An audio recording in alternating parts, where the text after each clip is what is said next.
दोस्तों, good evening. कैसे हैं? मैं दीपक शर्मा अपने ऑनलाइन चैनल पे आपका बहुत बहुत स्वागत करता हूं। आज हम रासायनिक बल गति में आगे के टॉपिक डिस्कस करने वाले हैं। जो पहला टॉपिक है वो आपका काल्पनिक प्रथम कोटि की अभिक्रिया। ठीक है, कौन सी? काल्पनिक प्रथम कोटि की अभिक्रिया, सूडो फर्स्ट ऑर्डर रिएक्शन। ठीक है, तो अपन बात कर रहे हैं काल्पनिक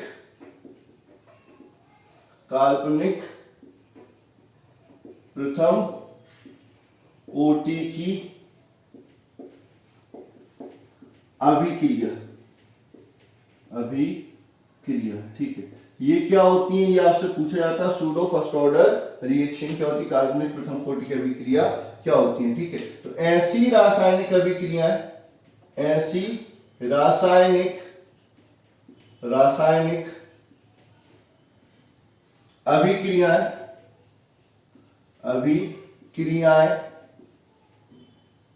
जो वास्तव में प्रथम कोटि की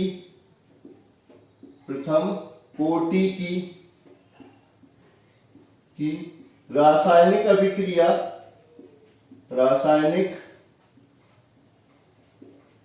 अभिक्रिया नहीं होती, किंतु विशिष्ट परिस्थितियों पर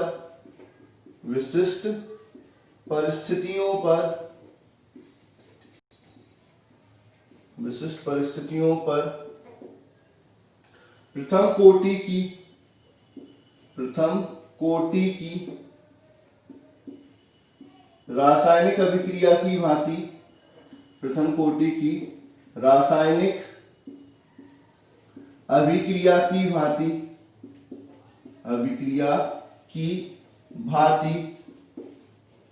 कार्य करती हैं,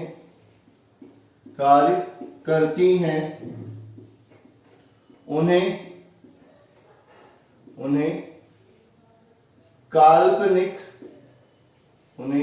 काल्पनिक प्रथम कोटि की रासायनिक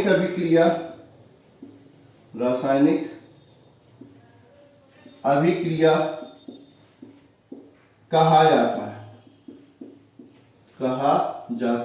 है। ठीक है, तो अगर आपसे कोई पूछता है कि ये इंपॉर्टेंट टॉपिक है, 2 नंबर में कई बार पूछा गया है कि काल्पनिक प्रथम कोटि की रासायनिक अभिक्रिया क्या होती है या काल्पनिक प्रथम कोटि की अभिक्रिया क्या होती है, तो ऐसी रासायनिक अभिक्रिया जो वास्तव में प्रथम कोटि की नहीं होती लेकिन किसी विशिष्ट परिस्थितियों में प्रथम कोटि की अभिक्रिया की भांति कार्य करती हैं, उन्हें काल्पनिक प्रथम कोटि की अभिक्रिया कहा जाता है। ठीक है, उदाहरण के लिए पहला आएगा इथाइल एसीटेट का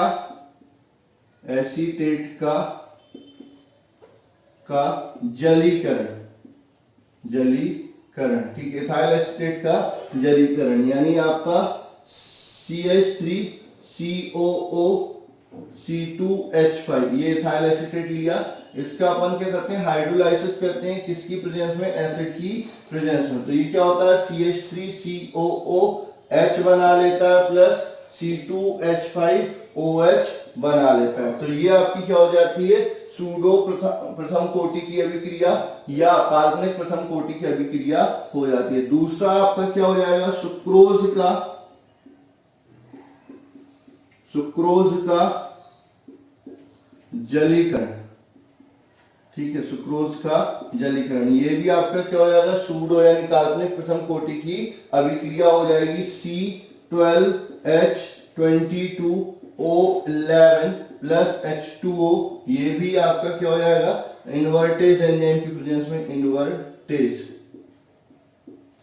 ठीक है, ये हो जाएगा C6H12O6 प्लस C6H12O6। ठीक है, ये आपका ग्लूकोज हो गया। ठीक है, ये आपका क्या हो जाएगा? फ्रक्टोज हो जाएगा। ठीक है, तो ये आपका क्या हो जाएगी, ये कार्बनिक प्रथम कोटि की अभिक्रिया हो जाती है। तो कोई दिक्कत नहीं होनी चाहिए, कार्बनिक प्रथम कोटि की अभिक्रिया में क्या होती है वो आपको अच्छे से क्लियर हो जाना चाहिए, ठीक है। अब इसके बाद कुछ पद आते हैं जो आपको याद रखने, ठीक है, जो आपके एग्जाम में पूछे जा सकते हैं, उनमें संबंध भी पूछा जा सकता है। तो बिल्कुल अपन समझा देते हैं कि आपका क्या संबंध होता है और किस तरह से निकाला जाता है, ठीक है। अब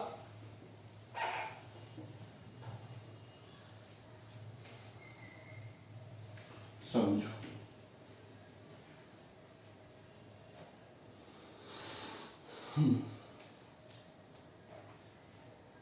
सबसे पहले आता है दहली ऊर्जा।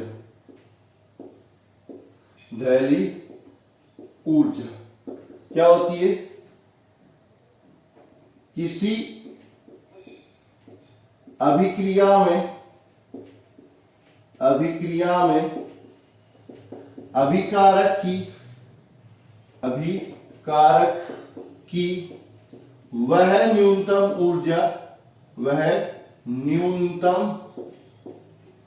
ऊर्जा जिस पर वह उत्पाद में परिवर्तित हो सकते हैं उसे दहली ऊर्जा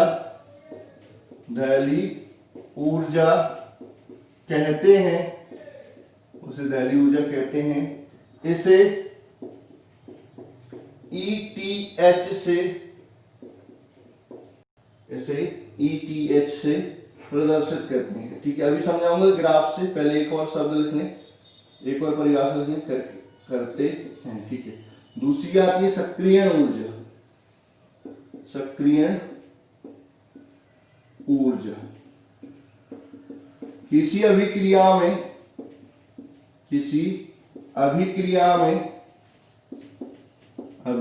में अभिकारक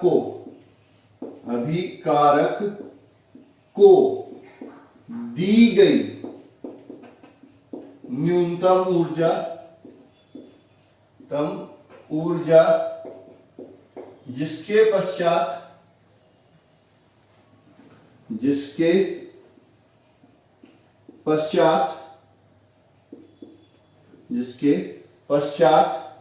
वह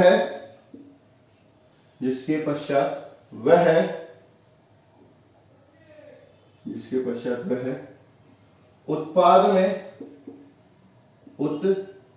में परिवर्तित हो सकता है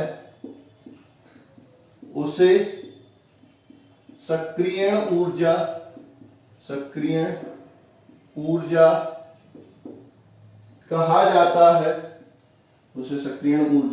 कहा जाता है।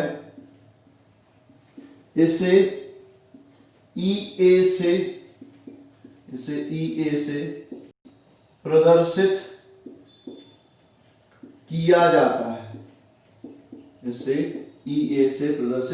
किया जाता है, ठीक है।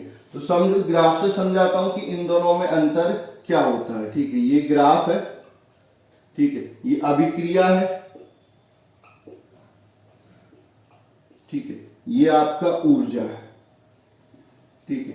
अब ऐसा नहीं होता कि अगर आप प्रारंभ में रिएक्शन की अभिकारक लिए तो अभिकारक की ऊर्जा शून्य हो, ठीक है। शून्य कब होगी, परम शून्य ताप पर ऊर्जा शून्य होती है। अगर नॉर्मल ताप है, अभिताप है, तो उसके अंदर कुछ ना कुछ ऊर्जा होगी। तो अभिकारक की ऊर्जा मान लो मैंने ये मान ली, ठीक है, ये अभिकारक की अभी ऊर्जा है, ठीक है। तो ये आपका ER हो गया, रिएक्टेंट एनर्जी ऑफ रिएक्टेंट, यानी अभिकारक की ऊर्जा, ठीक है। अब क्या होता है, इनकी ऊर्जा बढ़ती है, एक न्यूनतम ऊर्जा मिलती है, ये यहां से यहां तक अभिकारक की न्यूनतम ऊर्जा, जिसपे अभिकारक किसमें बदल जाता, उत्पाद में बदल जाता है। तो इसी को अपन क्या बोलते हैं, ETH, अभिकारक की न्यूनतम ऊर्जा। मतलब कुल यहां से यहां तक की जो अभिकारक की न्यूनतम ऊर्जा कितनी होनी चाहिए, उस जिसपे अभिकारक किसमें बदल जाए, उत्पाद में बदल जाए, उसको क्या बोलते हैं, दहली ऊर्जा कहते हैं। ठीक है, और उत्पाद में बदल जाएगा, उत्पाद की कुछ ऊर्जा हो जाएगी, हो सकता है अभिकारक से कम हो, अभिकारक से कम होगी मतलब ऊष्मा निकल गई, तो ये हो जाएगा आपका ऊष्माक्षेपी प्रकरण, ऊष्माक्षेपी प्रकरण। ठीक है, और हो सकता है कि उत्पाद की ऊर्जा अभिकारक की ऊर्जा से ज्यादा हो जाए, तो इस केस में अभिकारक ये इस केस में ऐसा होगा, ये ER हो जाएगा, ये EP हो जाएगा और ये ETH हो जाएगा। ये आपका ऊष्मा शोषी प्रक्रम हो जाएगा, ऊष्मा शोषी प्रक्रम हो जाएगा। ठीक है, अब ये ETH हो गया। अब ये तो दहली ऊर्जा समझ में आ गई। सक्रिय ऊर्जा क्या है, अभिकारक की ऊर्जा इतनी है, दहली ऊर्जा तक पहुंचने के लिए कितनी ऊर्जा देनी पड़ेगी, तो अभिकारक को दी गई वह न्यूनतम ऊर्जा, अभिकारक को दी गई वह न्यूनतम ऊर्जा जिस पर वह उत्पाद में परिवर्तित होने लगते हैं। तो ETH अलग है और EA अलग है। ठीक है, आपकी ETH क्या होती है, अभिकारक की न्यूनतम ऊर्जा जिस पे वह उत्पाद में परिवर्तित हो जाता है, और EA मतलब सक्रिय ऊर्जा क्या होती है, अभिकारक को दी गई वह न्यूनतम ऊर्जा जिससे वह उत्पाद में परिवर्तित हो जाता है। ठीक है, तो ये आपके ग्राफ में। अब यहां से डेल्टा H अगर आपको निकालना है तो डेल्टा H हो जाता है EP माइनस ER। ठीक है, अगर EP कम है और ER ज्यादा है तो ये क्या हो जाएगा, नेगेटिव, तो ऊष्मा क्षेपी प्रक्रम हो जाएगा, और EP ज्यादा और ER कम है तो डेल्टा H क्या हो जाएगा, पॉजिटिव, यानी ऊष्मा शोषी प्रक्रम हो जाता है। ठीक है, अब इसी चीज को ये आपका आता है दहली एवं सक्रिय ऊर्जा में संबंध। ठीक है, तो आपको ये क्लियर दिख रहा है, ETH बराबर ER प्लस EA हो जाएगा, यहां से EA बराबर ETH माइनस ER हो जाएगा, तो ये संबंध हो जाता है दहली ऊर्जा और सक्रिय ऊर्जा में। कई बार क्या होता है, एक ही रिएक्शन को दोनों तरफ से बता देते हैं, रिवर्स, मतलब फर्स्ट केस के लिए एक्टिवेशन एनर्जी क्या हो गया, EA1 दे दिया फॉरवर्ड डायरेक्शन में, और रिवर्स में क्या दे दिया, EA2 दे दिया, डेल्टा H पूछ लिया, तो ये EA1 क्या हो जाएगा, ETH माइनस ER, EA2 क्या हो जाएगा, ETH माइनस EP। आपको डेल्टा H निकालना है, तो delta H EP minus ER निकालना, तो ये प्लस का होना चाहिए, माइनस, तो ये हो जाएगा EA1 माइनस EA2, ये आपका डेल्टा H हो जाता है। इफ एक्टिवेशन इन यदि अग्र एवं पश्च अभिक्रिया में सक्रिय ऊर्जा, यदि अग्र एवं पश्च अभिक्रिया में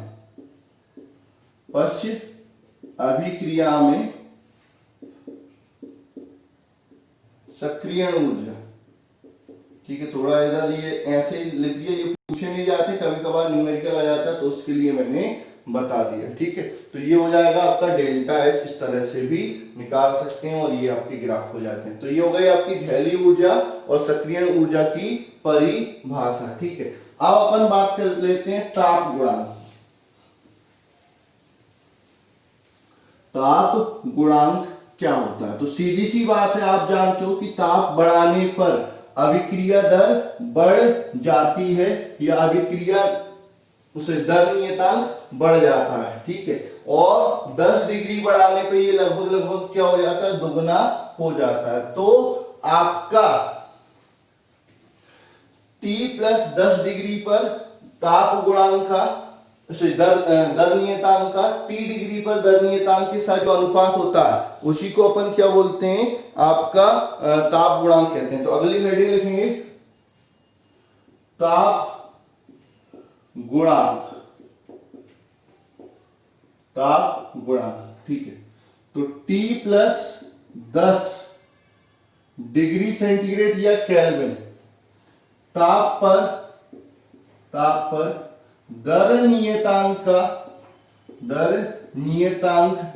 का T डिग्री सेंटीग्रेड पर दर नियतांक के साथ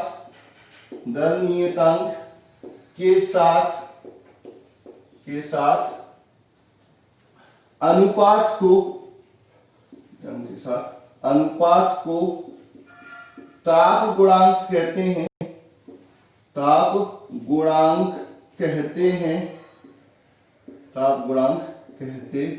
तो आपका जो ताप गुणांक क्या हो गया, वो अनुपात हो गया किसका, दर नियतांक का, किसके साथ, दर नियतांक के साथ। कब, एक T प्लस 10 डिग्री सेंटीग्रेड पे और दूसरा आपका T डिग्री सेंटीग्रेड पे। तो ताप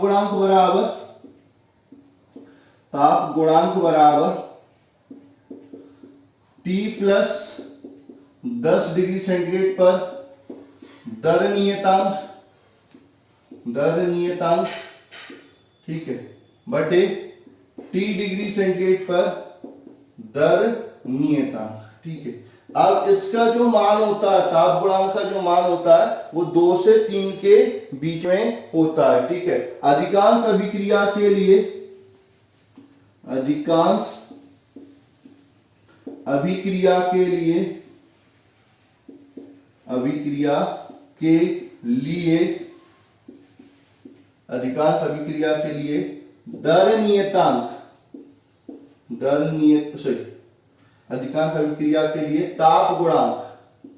ताप गुणांक, ठीक है, वो क्या होता है, 2 से ज्यादा होता है और 3 से कम होता है। वैसे ज्यादातर अपन 2 ले लेते हैं, क्या, ताप गुणांक कितना ले लेते हैं, 2 ले लेते हैं, ठीक है।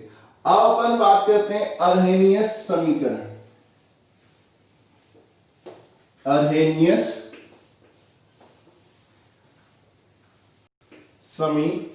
ठीक है, अगली हेडिंग अपन बात कर लेते हैं अर्हेनियस समीकरण।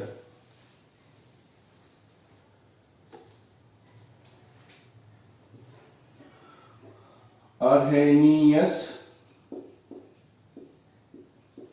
समीकरण, ठीक है। तो अर्हेनियस ने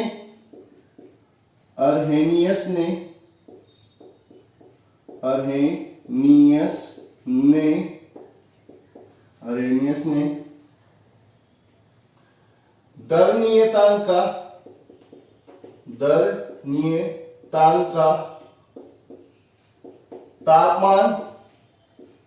तापमान एवं सक्रियण ऊर्जा के साथ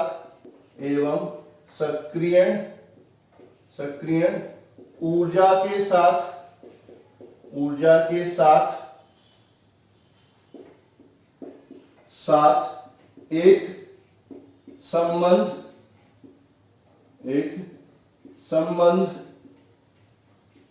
समीकरण के रूप में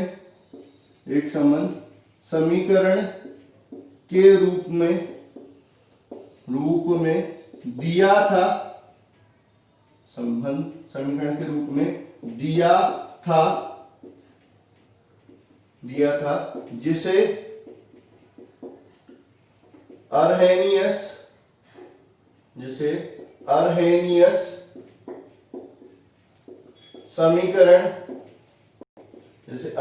समीकरण कहा जाता है, ठीक है, जैसे अर्हेनियस समीकरण कहा जाता है, ठीक है। तो उन्होंने क्या बोला था, जो अर्हेनियस समीकरण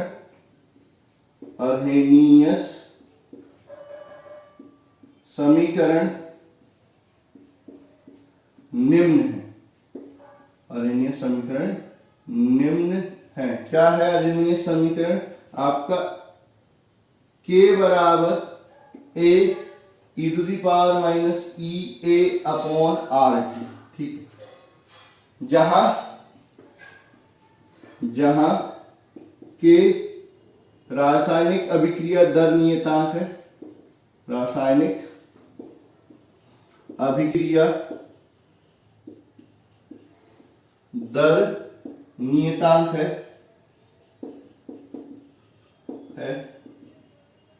A अर्हेनियस ए अर्हेनियस गुणांक है, ई ए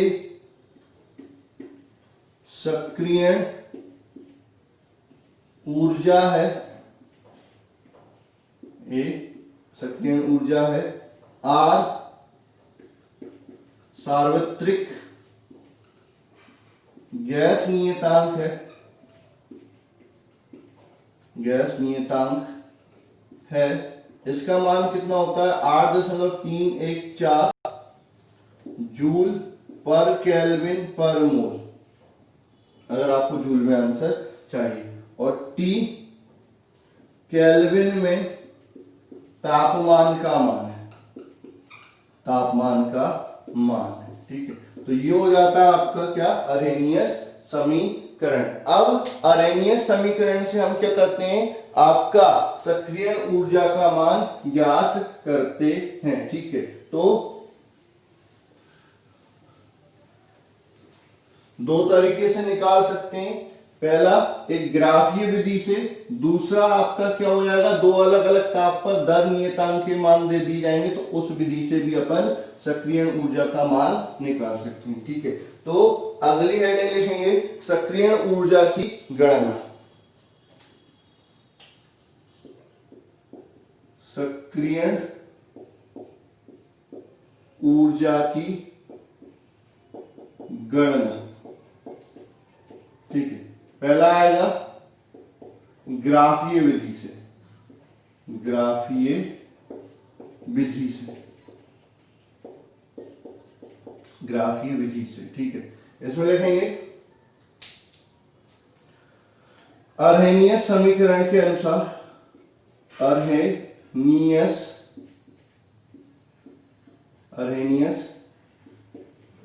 समीकरण के अनुसार, अर्हेनियस समीकरण के अनुसार क्या हो जाएगा, k बराबर a e to the power minus E A upon R T, ठीक है। दोनों ओर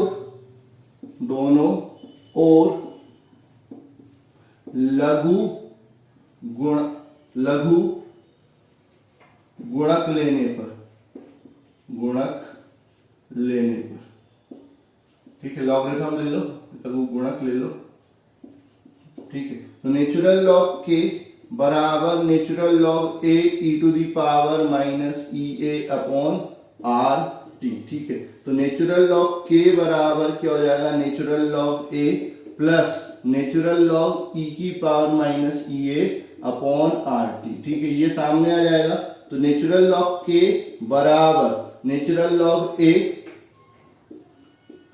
minus E A upon R T, ठीक है। नेचुरल लॉग ई की वैल्यू क्या होती है 1, क्योंकि इसका बेस भी ई है और ये भी ई है, तो ये 1 हो जाएगा। तो नेचुरल लॉग के बराबर natural log A minus E A upon R T. एक तो समीकरण यही हो गया, ठीक है। नेचुरल लॉग को लॉग में कन्वर्ट करते हैं, तो ये क्या हो जाएगा 2.303 लॉग के बराबर 2.303 log A minus E A upon R T, ठीक है। तो यहां से क्या हो जाएगा, लॉग के बराबर 2.303 का भाग दे दिया दोनों तरफ, तो ये हो जाएगा log A minus E A upon 2.303 are T, ठीक है। तो अब अगर अपन ग्राफ बनाते हैं, ठीक है, इसके बीच में ग्राफ बनाते हैं नेचुरल लॉग के वर्सेस 1 अपॉन टी के बीच में, ठीक है। तो यहां से क्या होगा, काटेगा कहां पर, ये नेचुरल लॉग ए पर काटेगा, ठीक है। इसकी जो प्रवणता होगी, प्रवणता वो क्या हो जाएगा माइनस ई ए बटे आर। तो ई ए बराबर क्या हो जाएगा माइनस आर गुणित प्रवणता,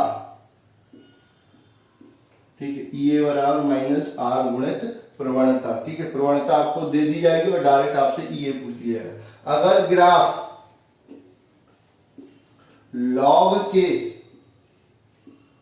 और 1/t में हो तो ग्राफ ऐसा आएगा, यहां पर लॉग ए पर काटेगा और इसकी जो प्रवणता होगी, इसकी जो प्रवणता होगी वो क्या हो जाएगी, माइनस EA अपॉन 2.303 आर। तो यहां से EA बराबर क्या हो जाएगा, माइनस 2.303 आर इन गुणित प्रवणता। ठीक है, तो ये इससे अपन क्या कर सकते हैं, वक्रीय विधि से आपका क्या निकाल सकते हैं, सक्रियण ऊर्जा निकाल सकते हैं। और इस पर क्वेश्चन पूछे भी जाते हैं, आपको क्या दे देंगे, पूरा प्रवणता दे देंगे, किस किस के बीच में दे देंगे ये भी आपका बता देंगे कि 1/t का किसके साथ दे दिया है, नेचुरल लॉग के साथ दिया है या लॉग के साथ दिया है। उसके बाद आपको क्या निकालनी पड़ती है, सक्रियण ऊर्जा निकालनी पड़ती है। क्या निकालनी पड़ती है, सक्रियण ऊर्जा निकालनी पड़ती है। एक और चीज आपको दी जाती है क्या, कि अलग अलग ताप पर दर नियतांक की सहायता से सक्रियण ऊर्जा की गणना। ठीक है, तो अगली हेडिंग आएगी आपकी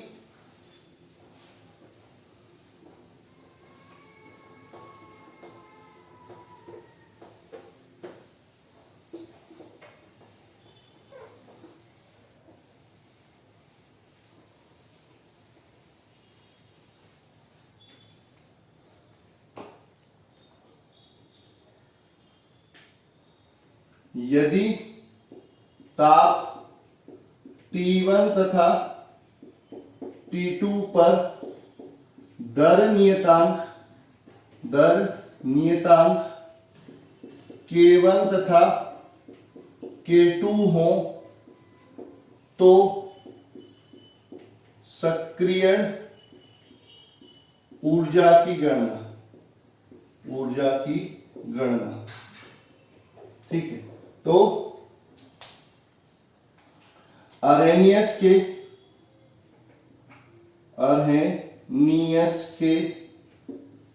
लघु गुणक समीकरण से क्या होता है, log k बराबर log a minus EA upon 2.303 RT। ठीक है, तो अगर आपके दो अलग अलग तापमान पर के दिया है तो ये क्या हो जाएगा, log K1 बराबर log A minus EA upon 2.303 RT1, ये समीकरण 1 हो गया। log K2 बराबर log A minus EA upon 2.303 RT2 हो गया, ये समीकरण 2 है। ठीक है, अब समीकरण दो में से